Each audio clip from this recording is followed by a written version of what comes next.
Get out of the house and wander Mississippi's haunted mansions, paranormal places, creepy cemeteries, and candlelit ghost tours. Find all your favorite haunts at visitmississippi.org/haunted. Mississippi, wander here if you dare. Hello and welcome back to Chasing Excellence, the show about chasing what truly matters.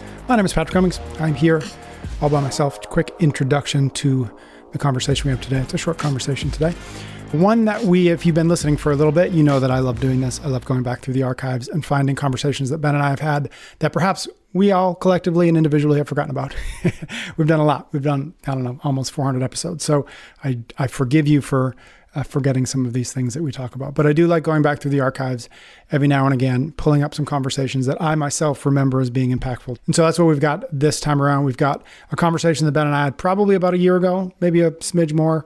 It was in the middle of a longer episode, and this conversation is about how to help our kids deal with adversity. Specifically, how do we make sure that we don't shield them unnecessarily from challenges, from adversity? This is actually responding to a listener question. So we've got that coming. Just one thing I wanted to tell you about before we jump into the episode.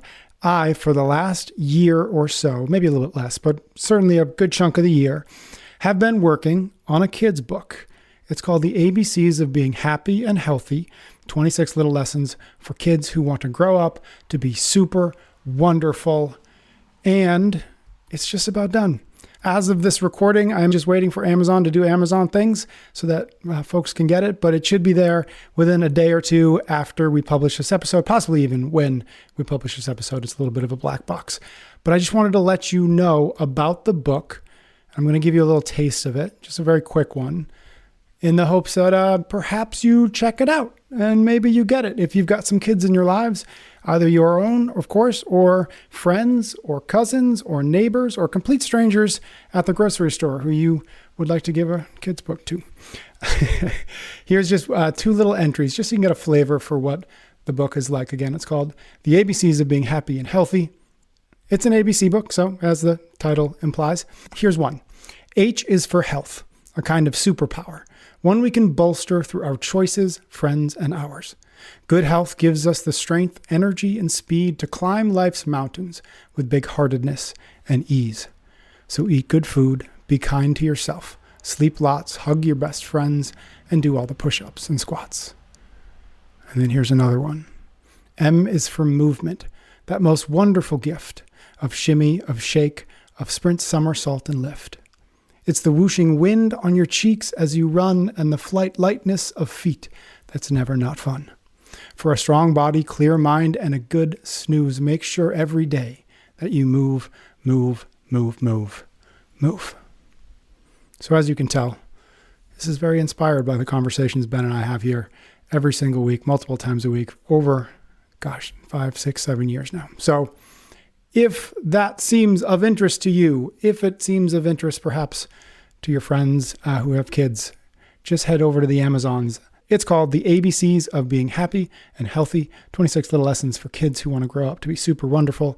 And I, of course, as soon as I have it, will include it in the show notes and probably in the newsletter for easy clickability. Speaking of the newsletter, chasingexcellence.email. Get over there, get on our free newsletter list. And possibly, if you're so interested, jump into the Chase Club, where we do ad-free episodes, bonus content, book clubs, fun stuff. The link to that is already and will always be in the show notes. Okay, before we get into this episode, let's say thanks to a few sponsors who help us make the show possible. We're brought to you this time around by Momentous. If you're serious about taking your health to the next level, you've got to check out Momentous. Head over to livemomentous.com and use the code excellence for 20% off your order. Momentous is all about setting a new standard in supplements. They're working with top human performance experts using the best ingredients and ensuring every product is NSF and Informed Sport certified. In a world full of choices with questionable labels, Momentous stands out by promising quality and transparency.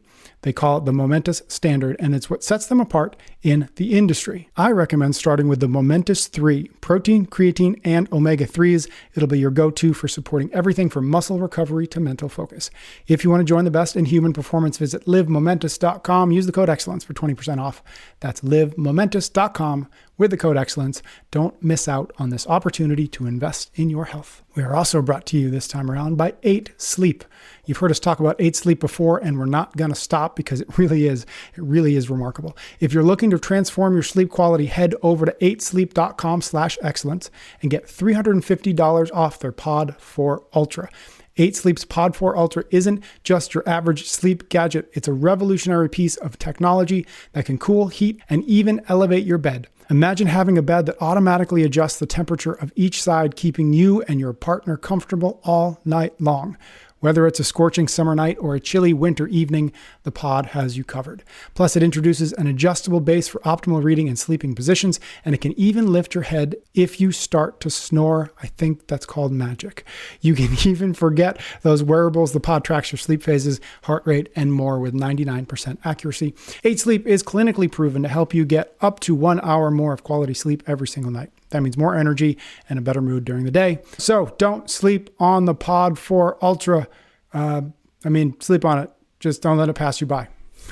Wordplay. You can save on your Pod 4 Ultra now at 8sleep.com/excellence. Sleep better, live better with 8 Sleep. Okay. Thank you for listening to all of that. Let's jump into this conversation. Enjoy. Here's the question, and this is from a listener. On the show, you talk about conditioning quite a bit and how it plays a large role in our lives, that our experiences create the lens from which we view the world, and that we are often products of our environment.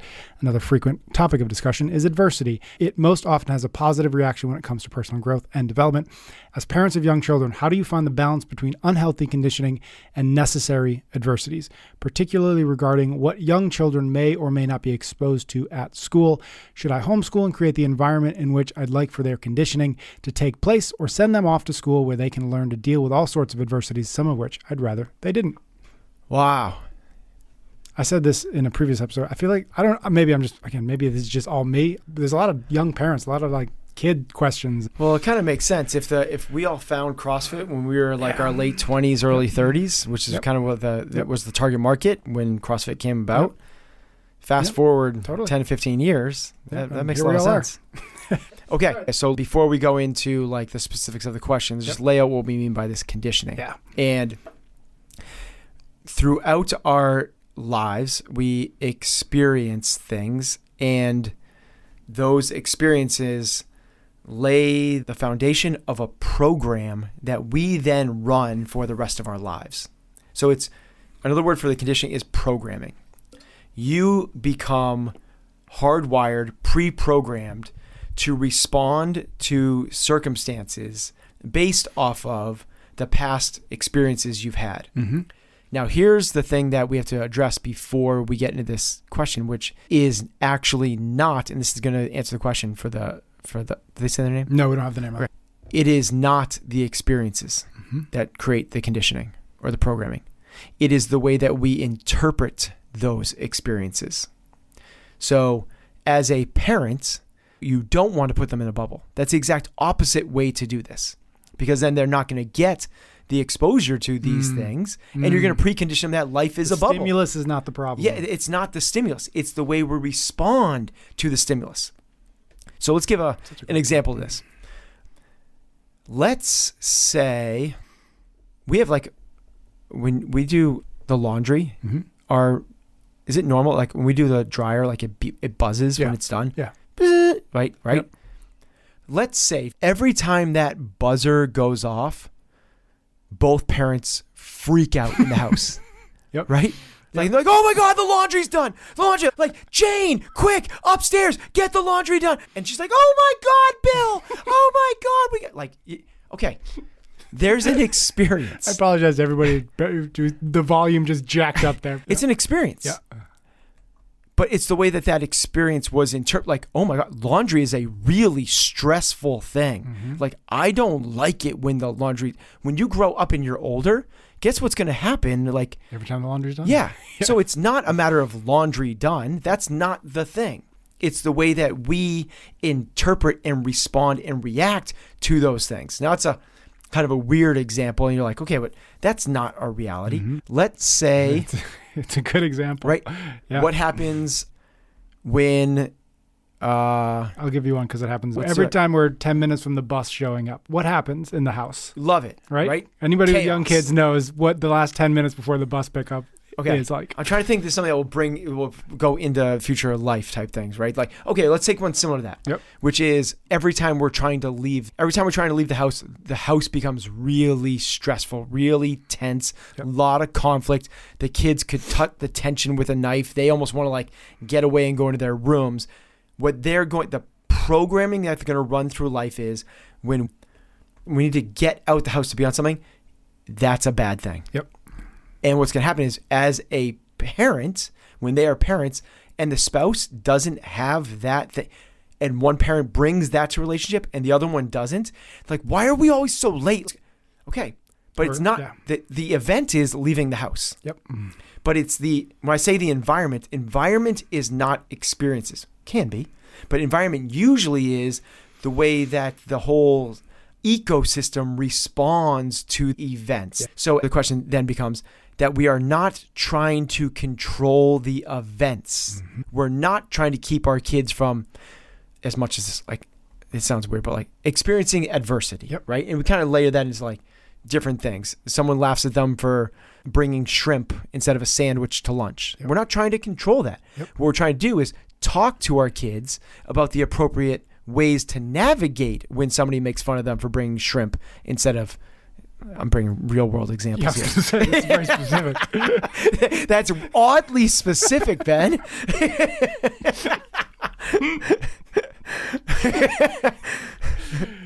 So the goal is like, not like, oh my gosh, that's terrible, I can't believe, and like freak out about it at home too. Like the kid felt bad about it at school. They come home, bring that baggage home. They go, Mommy, like, you're not gonna believe this, but like, you know, I got like, everyone was pointing and laughing at me when I was eating shrimp at the lunch table. And they go, that's terrible. I'm gonna call the school and talk to the parents, and you shouldn't have to deal with, like, now it's like, this is how we deal with things. That's how we deal with it. Yep. As opposed to maybe a more controlled, maybe a less emotional, maybe more productive conversation, which puts you in control. Yep. What we're doing is creating opportunities for us to layer down productive programming. Mm-hmm. That's the difference. Now, the unfortunate truth is not everyone grew up in an environment that people were aware of. Not everyone's parents listened to Chasing Excellence. Right. Most of them were products of their own conditioning, which is parents just trying to get by. They were working their ass off in the factory. The boss yelled at them. They have trouble paying the bills. They're coming home exhausted. And then the kids go, Daddy, this is how it is. And they're like, listen. And they lay into them that way. Like, oh, so the cycle repeats. Our jobs as parents is to be generation breakers. We are not our past conditioning. You are not pre-programmed. You will be by default if you let it be by default. But what that's called is being unconscious. Mm-hmm. This is the difference between unconscious and conscious. Conscious is I'm aware that I have a choice of how to navigate this situation. When the dryer buzzes, I don't need to freak out, even though that's the way I was brought up. It's people like, you know, all the credit in the world to them, because this is hard. It's really hard to pop up out of the matrix, have a look around and go, wait a minute, this doesn't need to go this way. Yep. I don't need to do it this way. And the people that have the hardest, like substance, physical, and verbal abuse. Like, this is the perpetual cycle. I grew up this way. This is the way we do things. This is how we deal with situations. So when you get forward, this is how I do things. This is the way we do it, because this is the human programming I've been set up to run on. The goal for all of us as human beings is to recognize what is the right way, the most advantageous way to me to navigate any situation. Then, if we're able to do that, can we get our kids to recognize that? The best time to lay this into them is as early as, like, when they come out of the womb. I'm not exaggerating. From day one, to me, this is the job. Can you set your kids up to be able to deal with stress, challenges, and adversity in as productive ways? Because that's all life is. And We know this through hormesis, which is the body's ability to adapt to stress in a positive way. Well, you have this all over the place. Like a hard conversation, the boss says to the employee, we got to talk, you're not meeting expectations. If they respond to that the way their parents responded to them coming home with bad grades, they're going to freak out. Or better yet, you talk to your kids in a way that they have an understanding on a fundamental level. It doesn't have to be a fundamental level when they're 0, right? But as they get older, they go, this is how we deal with this. It's another way of just lowering bad stress. Yep. We've talked about this a lot on the comp train side of things. How much can you handle? Yep. If you grew up with a victim mindset, you can't handle much of anything. Everything affects you. You are a slave to your environment. If you have a warrior mindset, not much can get at you because your mind, body, and soul is pure. And no matter what happens outside, can't rattle you inside. That's our jobs as parents. That's what we're trying to do. And the way to do it to me is not homeschool them, get them in a bubble where they don't have any adversities and go, see, it's all working out just fine. Yep. That's not what life is going to present. Every living thing on planet Earth has daily adversities. Sometimes you might get a day or two when you're in Jamaica sipping pina coladas that there isn't much, but I'm going to guess even when you're there, nothing is absolutely perfect. You still might not get the sleep that you might wake up hungover. The waiter might take too long to come to the table. You might get served. It might get sunburned. It might be low tide when you want it to be high tide. It's not going to be absolutely perfect no matter how perfect it is, even pina coladas in Jamaica. So the goal is how well do you navigate the challenges that we're all going to face? And we start with the small ones. We start with it's low tide. I wish it was high tide. Yeah. We start with my pina colada's ice already melted. I'm stuck at a red light that I wanted to go through. We start with it's raining out. I wish it was sunny. We start with the easy ones. And then if we can work and kind of grab ownership of that, those ones don't rattle me anymore. Then we can train with the bigger ones, which is like your kids being bullied. Someone said something bad about you on social media. Boss says we need to talk. Your spouse loses their job. Like that might be a big one, right? Yep. That's it. We'll save that one. Those other ones you can train with. You can work on those things. I guess if your spouse loses a lot of jobs often, you could use it as training. Right. Or maybe it's a job they didn't like. But then there's the big ones, right? Kid gets sick, lose a loved one, you lose a job, you can't pay your bills.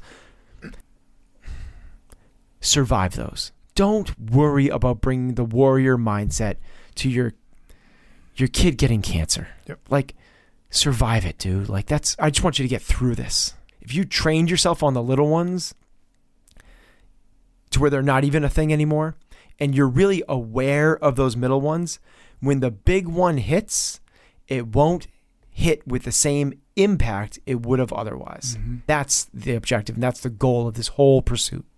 It's interesting because there's a parallel to what we've talked about previously, which is that you train in peacetime so that when wartime comes, it's not that you thrive in wartime, it's that you make it through it. Yes. And there's a degree to which I think that that's the same. When we work on our mental fitness in peacetime or in times when there are these little daily things, when the big things come, again, it's not that we thrive. You're going to get knocked. You're going to get knocked. Let's just call it what it is. It might be the difference between being genuinely knocked out and knocked down for a little bit. And that's the difference. Love that. So let's put some like a concrete or hypothetical situation. This like really small thing, right? Like it's your birthday or you had a camping trip planned and it's raining. Yep. You're bummed out, but maybe you're bummed out for a minute or two and you get past it. Okay. Like, but if that bums you out for like hours or days or even go back to it like a month later, be like, I can't believe it freaking rained. How unlucky am I? Yeah. We got some work to do. But if you can become aware of it, like you want to go through that light and the person in front of you stopped and you're like, once you get rid of the you go like, all right, this is reality. Like, okay. Like you don't have to stop the immediacy. Your body's going to react. That's totally cool. That's normal. It's like, fine. Expectations didn't meet reality. Cool. Little bump on the radar. How small can we make that bump on the small things? Then the bigger things, right? Which is like you came in last place in the workout. You Your kid was bullied at school, whatever it is. That's a bigger thing, right? Boss says we got to talk. It's a bigger blip, but it's this thing that's going to affect me for a couple hours, maybe a day or two. But like, we're able to move past it. The bigger things, it's okay if it takes us days, weeks, or even longer to get past these things. If we have that buffer, because we have worked on our mental fitness so much, it won't put us in the dirt. You have a miscarriage. It's okay to be bummed out for weeks or months. Yep. That's okay. Yep. Like, I'm not saying warrior mindset. Or robotic mindset. Yeah, right. Yeah. Like your kid's diagnosed with some horrific disease. I'm not going warrior mindset there. I'm going to do it to survive. Like, we got to just try to make it through this. But if you've done the work before, I'm pretty confident you're going to be okay during this thing. Yeah. Not good, not thriving, you're going to be okay. Yeah. And you're going to have some really hard days, weeks. It might even be a hard blip of your life, but we're going to be okay. Yeah. Last thing on this, just to put a pin in it, talking about the stimulus, which I love, which is something we've talked about, which is like, this is what we do around here. In your home, back to conditioning, back to stimulus and response, that is actually something we can decide. We can decide what we do around here, how we treat things, how we treat each other, how we respond to things. That is something within our control. The big takeaway from this is like, you don't have to accept when the laundry goes off. Yeah. You don't have to accept that we freak out here, even if that was the only experience you ever had. Yep. These are choices that we make. As hard as they are, there are choices that we can make, and we can make a different choice. I want to highlight the pronouns that you're using there, which are the really powerful ones, which create a sense of belonging. What you said is like, that's not the way we, and that's how we react here. That's so much more powerful when you're trying to teach people than you. Yep. Like, you don't need to react like that. You don't need to do this. It's like, what you're doing is going like, you over there, and I am over here, or we are over here.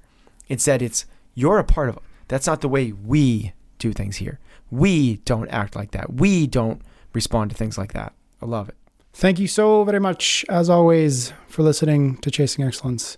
We really appreciate it. We love having you. Quick reminder from the top of the episode, if you'd like to check out my kids' book, The ABCs of Being Happy and Healthy, 26 Little Lessons for Kids Who Want to Grow Up to Be Super Wonderful.